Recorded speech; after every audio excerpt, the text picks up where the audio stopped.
We are good to go, Nehal? Yes, please. Okay, cool. Hello, everyone, and a very warm welcome to all Deep Tech Club founders, mentors, members, as well as the entire audience who's actually watching live via YouTube. I'm extremely pleased to welcome Mayank, who is a co-founder and CTO at Hubilo, to kickstart our second workshop series session on all about product market fit, which is an initiative from NASSCOM Deep Tech Club. I'm Varchas and I'm part of the core team. Also, to give you a context, the context is all about world class from India and how we can build true products coming out of India. And for this, our product startups need to have a very clear idea about the target market segment, what are the problems that they are trying to solve, and how big the problems that they solve will actually get them to achievable sustained growth and profitability, right? So that being the core focus, the thought process here is how do great product companies do it? And we also want to listen to people like Mayank who've already done this before, and they will take us through, sharing their experiences and words of wisdom of how to make this happen. Today, we have Mayank taking us through one part of product market fit, which is competitive differentiation, a little bit of a focus on that. And of course, we are also very eagerly waiting to listen to how Hubilo could actually perform this magical journey, right?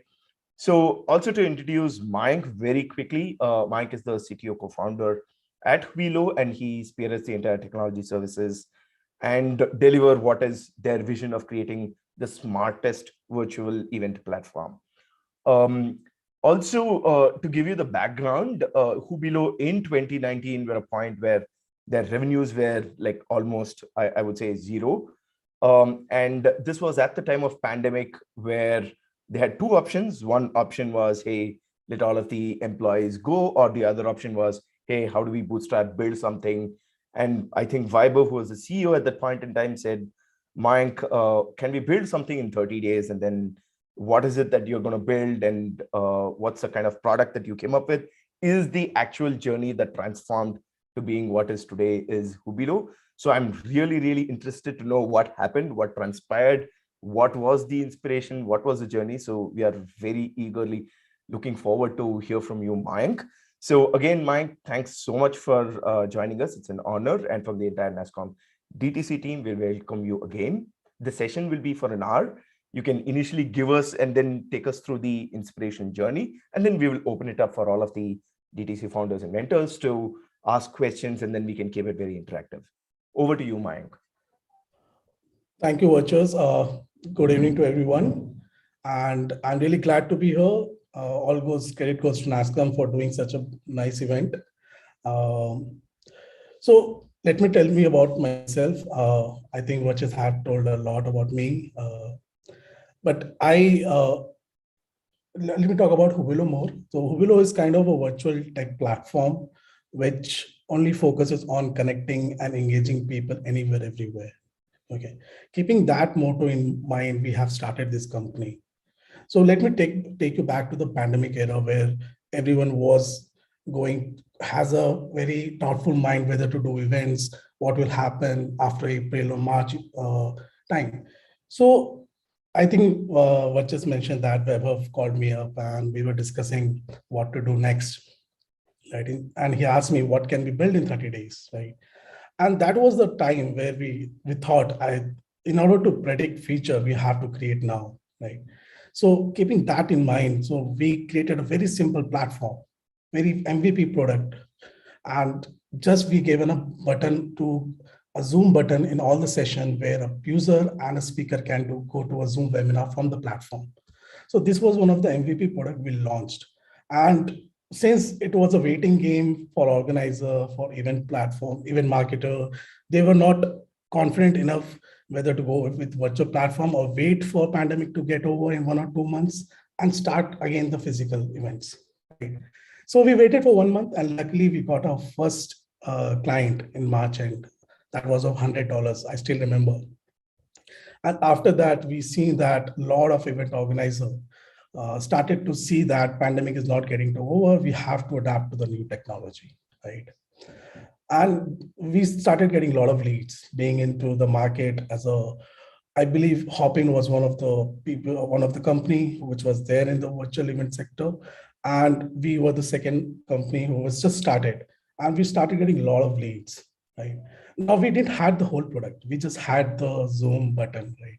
And we had some vision, we had some feature in our mind, but it was not full cooked feature, right? So at that phase, our Hubilo, we were into customer development cycle phase, where we take a lot of feedbacks from customer. Whatever customer wants, we try to build that. Because we were also learning about the sector, and organizer also learning about the sector, right? To represent the whole physical events industry to virtual event space, right? That's what they wanted. So that whole journey of 6-7 months took us to build the whole product, the table stake product, which a standard product which is required for the virtual event space. But it could not happen if we would not have spoken to customer, taken their feedback, and done a lot of research with the customer itself, right? So in starting also, while doing this, we went to attend a lot of events which we were conducting. We were attending events, we were taking feedback from the attendees, exhibitors, organizer, and with all those feedbacks combined, all the positive, whether it's negative, positive, because at that point of time also, organizers were not comfortable moving into virtual space, even though they have to, but they were not comfortable because technology was one of the factors they were afraid of, right? And so keeping them trust in the platform, we have to take this step. We have to go and take feedback from all the different stakeholders who were attending the event. So those first section of our first chapter of Hubilo was kind of a customer development cycle. So, and we were a very small team also, like 35 to 40 people, right?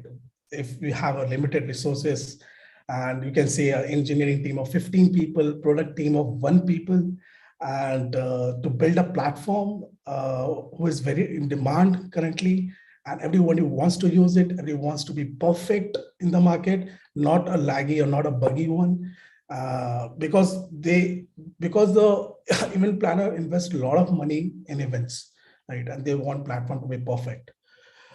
So that journey, we were doing a lot of things parallelly, and we had to.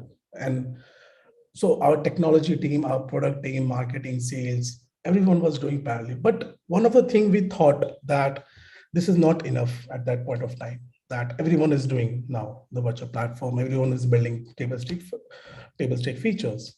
But what could differentiate us in the market?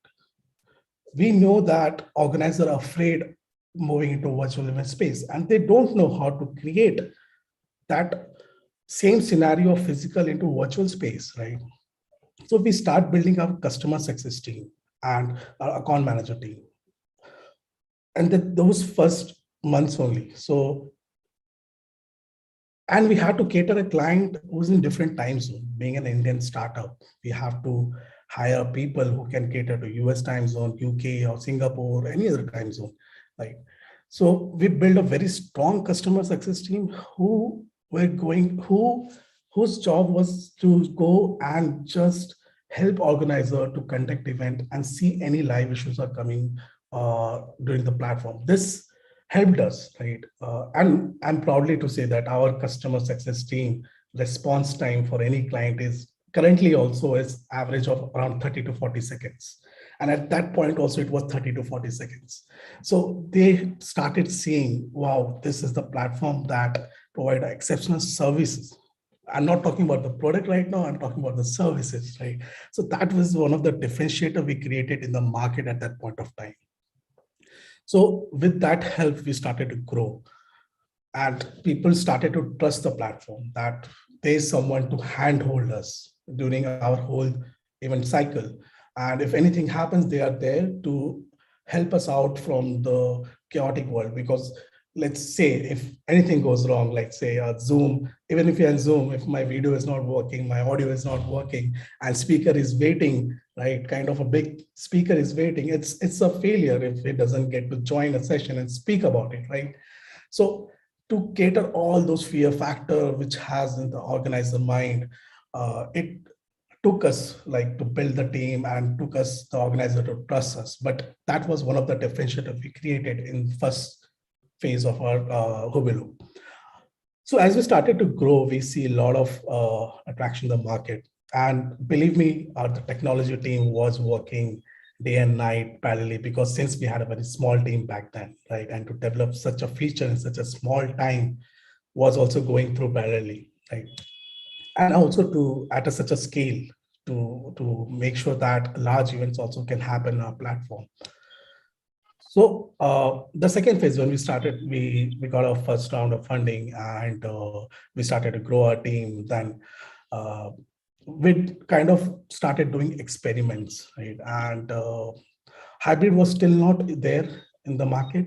Everyone was virtually, but we did one of the biggest hybrid event at that point of time called GITEX in Abu Dhabi, which footfall was around 90,000 people, right?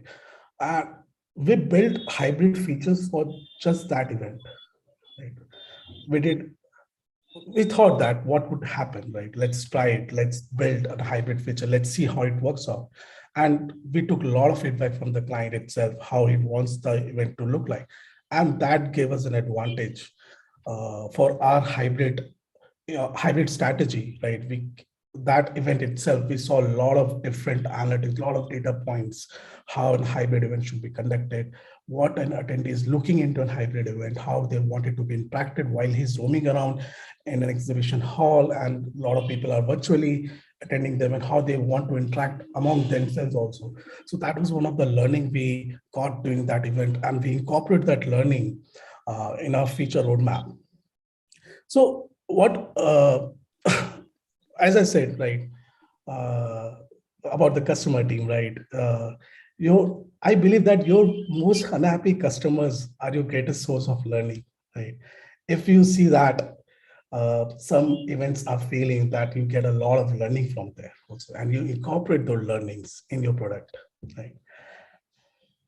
After a certain period of time, we started growing, and we cannot just be the customer development cycle model, because the team is growing. Now we are getting a lot of leads, a lot of inbound leads, and each client has their own requirement now, right? In order to grow, in order to scale, we have to move to the model. So every company has their phases, right?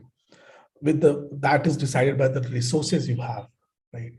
If you have enough resources, you can do a lot of experiment. If you have limited resources, you have to limit yourself, right? Now, as we started to grow, we built a very good product team. Now we have around 10 to 12 product team. We have around 100 more than 100 people in engineering team. Now the whole cycle changed, the whole formula changed for ourselves, right? Now we cannot be a reactive company. We have to be a proactive company. Now we started looking in different way how to become a product differentiator in the market. Now, because every platform, a virtual event platform is same. There are few things we have to bring into the market, differentiating things in the market. But in order to do that also, right, innovation can be, if you're innovating something or thinking like experimenting something, right, it cannot be done without the customer feedback. You have to back your innovation by the data, right? So we have a product, we develop our product marketing team, which does a lot of A/B testing on the feature, which we innovate now. So we have innovation lab also in the company right now, which goes through a lot of iteration, a lot of things, and based on the market research, what market tells us whether this is the feature which is acceptable to them in the market, then we take into our roadmap. Yeah. So now the whole cycle changed, as I spoke about right now. Now the scenario is that we take any feature, we go to the market, we do a lot of research with a lot of data points, and we come back, we do a lot of iteration over it, and this is a continuous cycle, right? We have to ensure that nobody else is doing so today in a similar fashion, right? Map your differentiation. right? Everyone has a video on the site and chat on the site panel, but what could be the different thing? And so we have to think differently. So that's how it is right now. And we are growing in such a way only that we are trying to bring a lot of different things. There are a lot of things also coming in the market like metaverse or NFTs in the event industry, but it's about how you choose. Like if you want to get into metaverse, that you have to understand your market also, whether the market is ready for metaverse or not. What is your age group of the market, right? And whether they will be able to understand the metaverse concept or not in event industry. So you have to understand your market properly, and and then yeah, you have to build the company on top of it. Thanks. Yeah, Bachchan. Yeah, thanks so much, Mayank. This was definitely helpful. I like the way you said how you started focusing on the first phase, which is, getting a customer for $100, but still, focused on what exactly is their problem, and then trying to look at the large scale problem that lies ahead, which is not immediate, but then you are at least foreseeing that this could be a problem that is for the tomorrow that you're trying to solve right now, and then took the right steps to develop what is for tomorrow. I think that's a very interesting idea that you have taken, and of course it has given you leaps and bounds of rewards for Hubilo. So I'll now kind of open it up for DTC, the founders and mentors here, to open up some questions. So kindly, maybe raise your hands, or you can start speaking if no one else has the mic right now. Hey, Gaurav, go ahead. Yeah, thank you. And Mayank, this was great. Really loved the way you have kind of scaled the company. My question is that how did you convince your customers in the beginning to try your product? See, I totally understand that once you have few customers, you had the data points, the flywheel effect started to take shape, right? But in the beginning, right, what was it which you were able to convince your customers to try your product, right? Get the first, initial few customers, for the flywheel effect to kind of, rotate. Got it.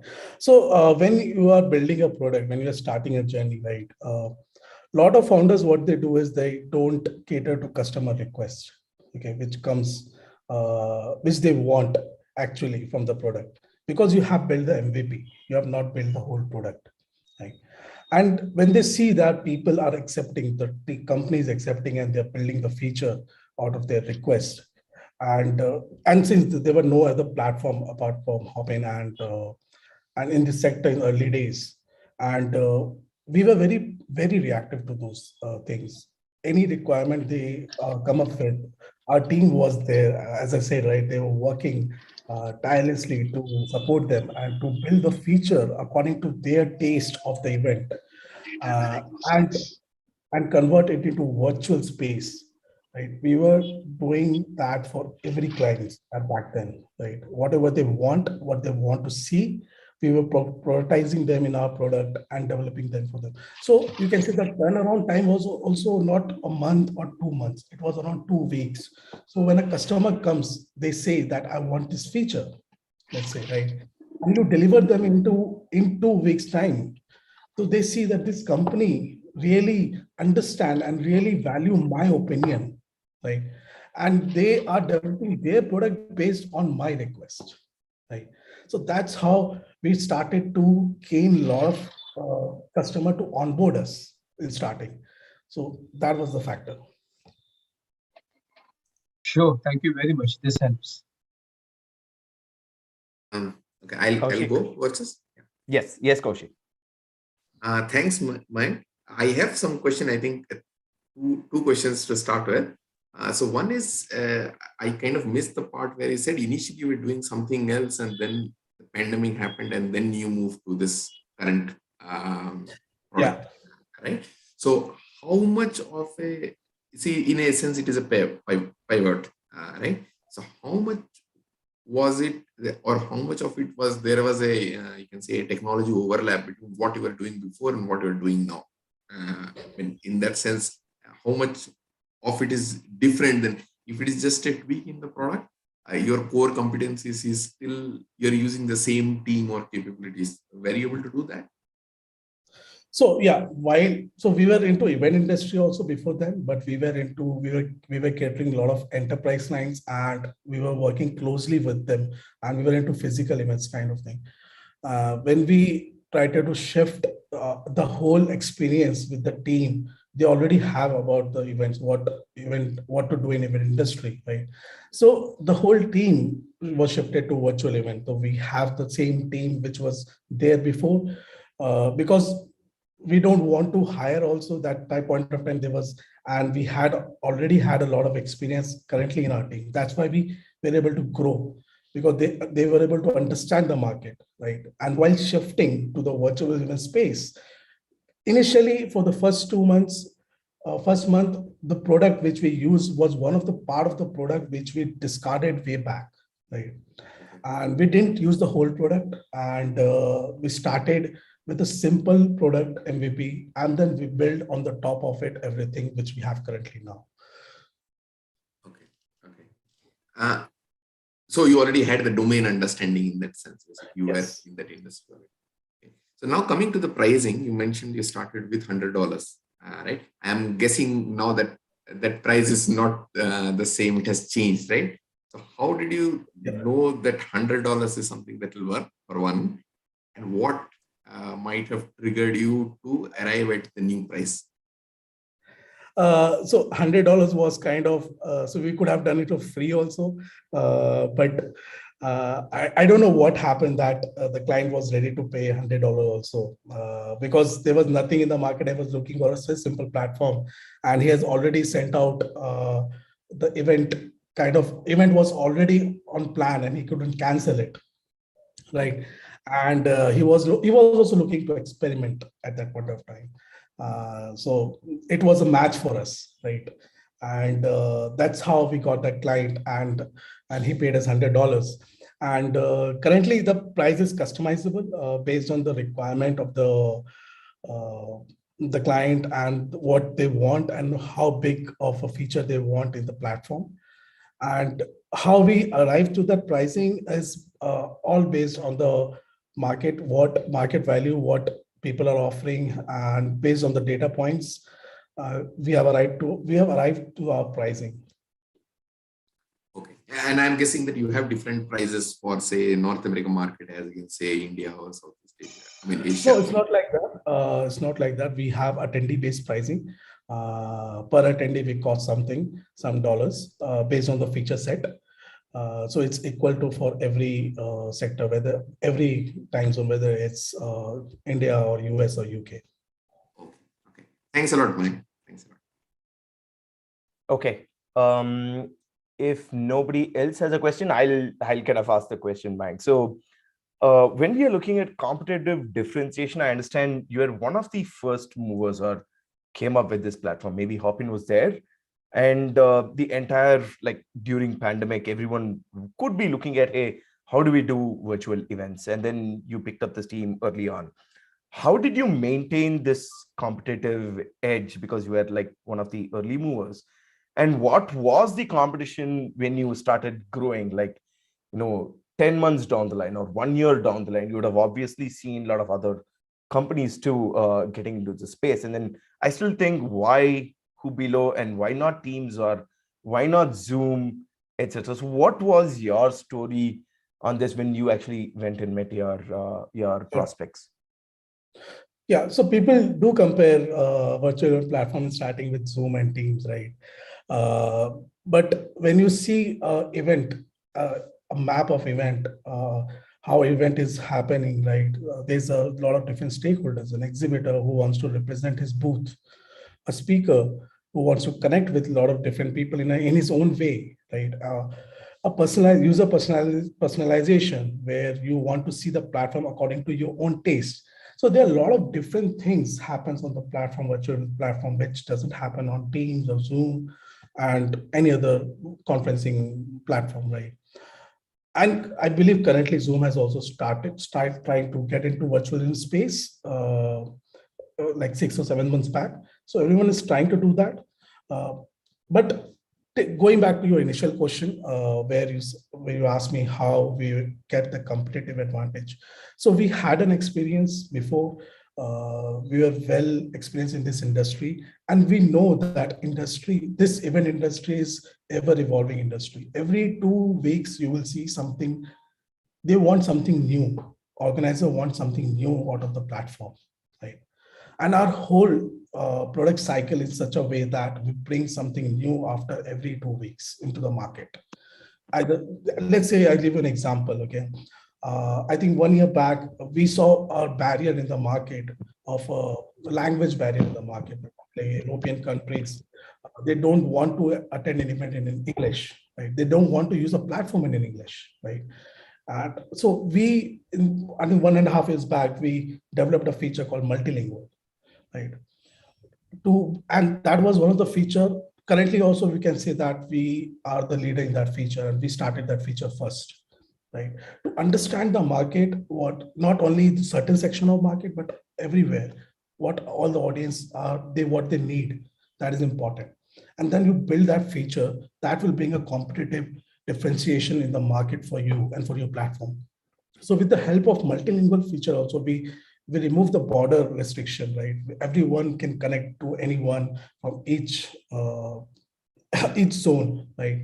And that gave us a lot of that opened a lot of doors for us in the European market, and we got a lot of leads from there also started coming. So that's how we started growing and growing and growing. And currently we are exploring something new to bring into the market, which will come in next quarter. So that's how we see.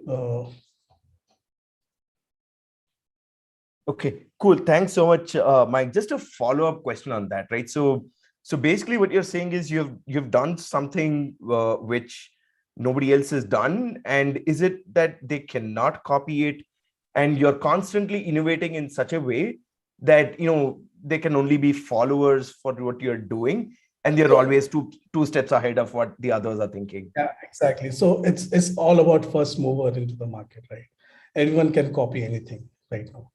So how you move quickly into the market, how you cater to those needs, that is very important. So cool. I think Gaurav, Gaurav. Yeah, thank you, Ajit. So, Mayank, what kind of marketing channels are you using right now to kind of get more leads, and all that? How are you marketing your product? So we have a big marketing team right now, which is based out of US, and there are different channels which they market through. I would not have a lot of in that details of that marketing expertise, but I could say that it's a SaaS-based industry, and we have to target our audience while doing the marketing also. We cannot take the whole market, right? It's bad for business if you go to the whole market segment. You have to know which market you want to target, which kind of client you want, and what product you are building for which type of client, right? And you have to choose that market, and that you have to target and start marketing in that kind of market. Yeah, thank you. Kaushik? Yeah. So my question now that the pandemic is nearing its end, if not this year, definitely next year, hopefully. Right? So I think most people are desperate to get back to physical events, right? But having said that, I think the taste of a virtual event where you can get people from across the world to come and participate is definitely something that the industry would still want to continue. So what is your plan of, say, leveraging on the client base that you've already built today, that in the changing scenario in future, again, it will change. So maybe more of a hybrid mode, right? How will you continue to leverage the already client base that you have built? Right? Definitely. So currently also people are moving to physical events, right? But they are not just doing only physical events. They're also catering to virtual space of that events, right? Let's say a company whose marketing budget is of like $2 million, right? And they are doing 100 and 200 events in a year, right? And out of those 200 events, there are only 4 or 5 big events, right? Earlier, they used to do all the events physically. Now what they can do is they can mix and match, that they can do 180 events virtually or 100 events virtually, and they do some events physically. But that also, physical events also, they do hybrid kind of events where they have a virtual presence also, right? Because seeing this whole back 2 to 3 years of but in virtual event space, they have seen the value of the platform, not only ours, but any other platform in the market. About this industry I'm talking about, right? They have seen how much footfall they are getting out of this in virtual space, right? Nobody will travel from US to India to attend an event of your story or AWS India, right? But they can sit at US, have a cup of coffee, and just stream from there, right? And they can also interact with people coming into an event. So that's the model they are adapting to it. Even big companies, big events, they are present virtually. And that's we are going through, and we have been developing that from past 1 year. And we have done a lot of hybrid events also, where we cater to physical and virtual needs. Thanks a lot, man. So Mayank, one question on challenges. I understand you were doing physical kind of events, which means that the focus on technology was lesser because it obviously had physical presence and things which are more physical. Now, how did you transition into tech, and how did you build this team, and what were your challenges there? Was it a simple one? Were you guys struggling, or did this all happen in magic? No. Nothing happens with magic. Okay. So before pandemic also, we had a platform. We had an engineering team basically. And after pandemic, when we were shifting, but see, in physical events, when they are not virtually present, event will also happen even if your technology fail, right? There is no dependency on the technology while you are doing an event, right? But virtual event is a different ballgame. We understood that in the first month itself, that seeing the fear of organizer, we have to build our tech in such a way that it doesn't go drastically wrong during an event, right? We have to scale our tech. So we had a team of 15 people. We hired a few people as a contractor basis and a senior guy, let's say. We built a nice team and we were working parallelly. So let's say 10% or 20% of the team were working on feature. So 20-30% of people were working to scale the platform in such a way that we can cater to 3 lakh, 4 lakh attendees during an event. And a team of people who were working to get that ISO certification, make sure that the platform is secure and GDPR and everything. So everything was going in parallel. We had a short time of 3 months, you can say, right, to come up with a platform, because we have seen the market demand and we wanted to capture that opportunity, not let it go, right? So everyone was giving their best. I would say more than 100%. Everyone was working over weekend, like 10 hours a day or something, and everyone gave their parts. And all the three, I would say it doesn't happen or magic overnight, but everything fits in one place. And we were able to launch in 3 months a fully scalable and secure platform with GDPR ready and ISO certification to cater the needs of the organizer. Cool. Thanks so much, Mayank. Anyone else who'd want to ask a question either on Hubilo, or it could be your own question, what you are facing as a challenge that can maybe Mayank can give you some insights. Okay, one more from my side. So when you were building this tech, say for the 3 months, right? So did you start marketing what you were trying to build while the tech was kind of in progress, or you waited for the say MVP to complete and then start marketing because you could then showcase it to the client? No. We didn't wait. So any planner which comes on board, they have an event span, they have a delta in time, right? The event is after 2 months or 3 months, right? And or certain like after 4 months, right? So we had that bandwidth for within us, and also and we were building on top of our MVP. So let's say we started with a Zoom feature, then we started building one more feature, right, to cater to different needs. And that was generic feature, not for only one organizer. We try to, whenever we take a requirement, also we try to make it very generic, right, which could cater to all the clients, not only to one particular client, right? So doing that, we had a lot of features also during those 3 months. Not only we didn't start selling after 3 months, we were selling during those 3 months, right? And we were catering to the market where the events size were very small, 100, 200 people or 500 people. And we were also experimenting, right? We were also seeing how the platform will work, right? And it was also understood for the organizer that platform is emerging. And that's why I told, right, we had a customer success team. We have to grow in order to make sure that event runs successfully, right? And that hand-holding which we have to do at the starting 3-4 months, right? So that was one thing we did in parallel, so that we don't end up having that 3-month gap, right? And we launch platform after 3 months, right? Because if we have done that, they could have a lot of different other platforms which could have come into the market and taken us the opportunity from us, right? We have to be very, very proactive and fast in that environment. Okay, so in that sense, you're saying that, I mean, say you first started with the Zoom feature.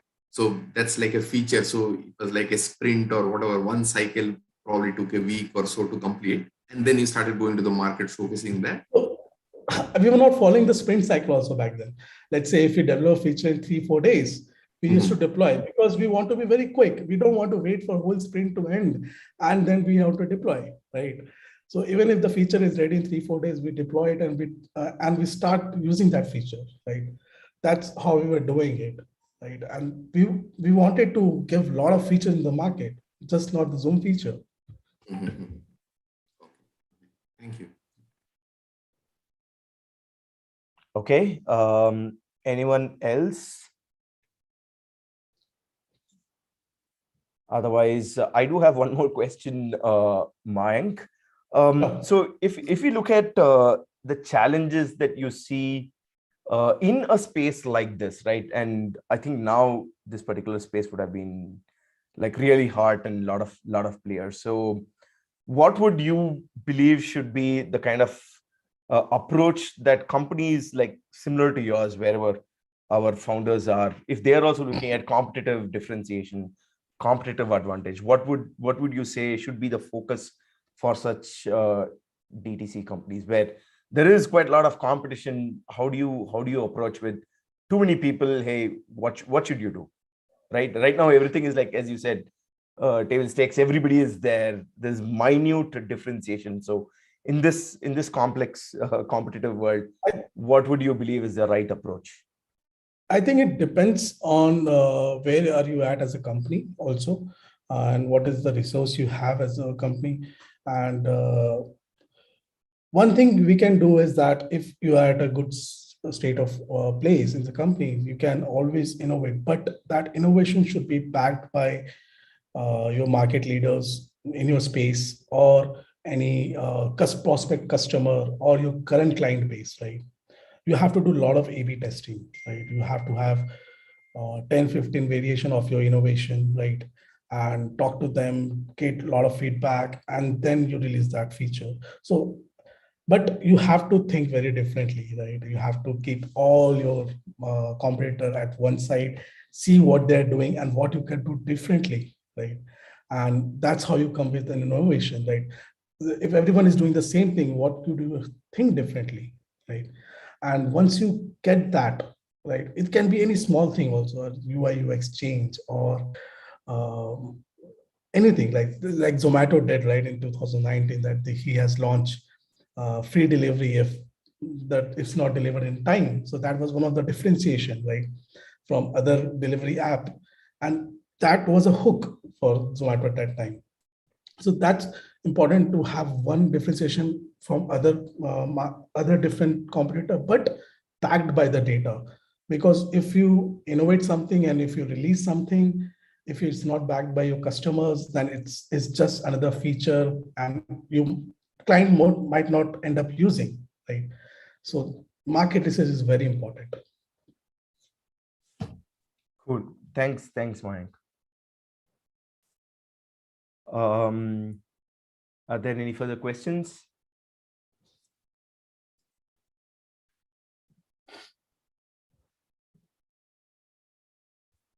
Okay, Sunil, Nehal, any final thoughts? And then maybe I can also give in my final thoughts. If we don't have any question, we can end the session. I think.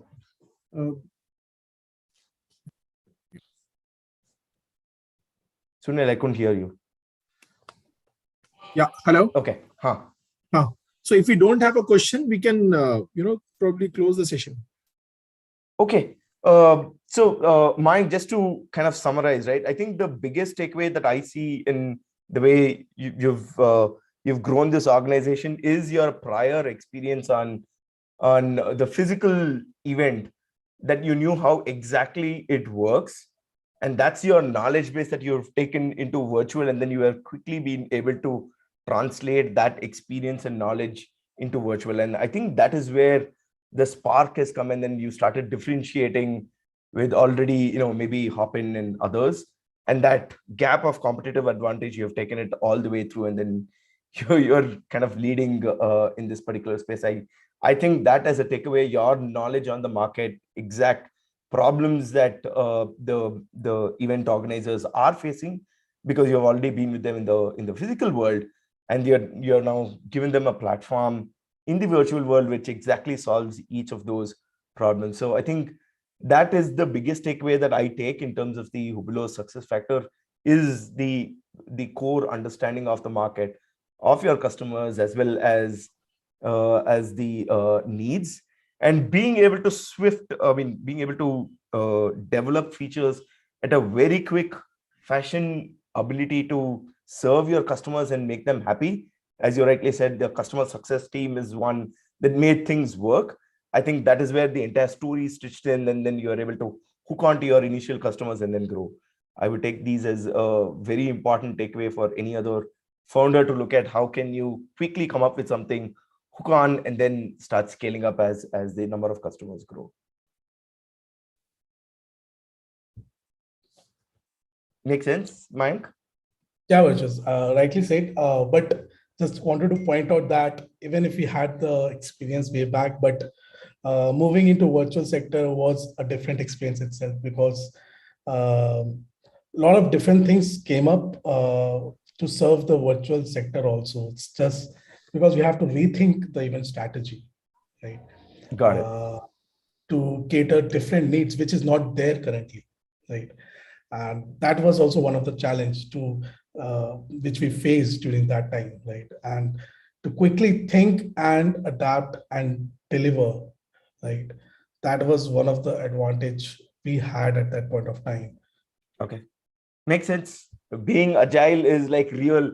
Your agility is the one that is your strength, and working with the prospects and customers, working with them, and then delivering what they want. I think that's fantastic. Great to know your story, Mayank, and thanks so much on behalf of NASSCOM for spending this time late Thursday evening. And you also agreed to speak here, I think within just a day or two. We actually met and then you agreed. Again, thanks so much, and we look forward to hosting you again in future. Thanks so much. Thank you so much, Mayank. Thank you. Thank you, everyone. Thank you. Thanks a lot, Mike. Have a great evening, everybody.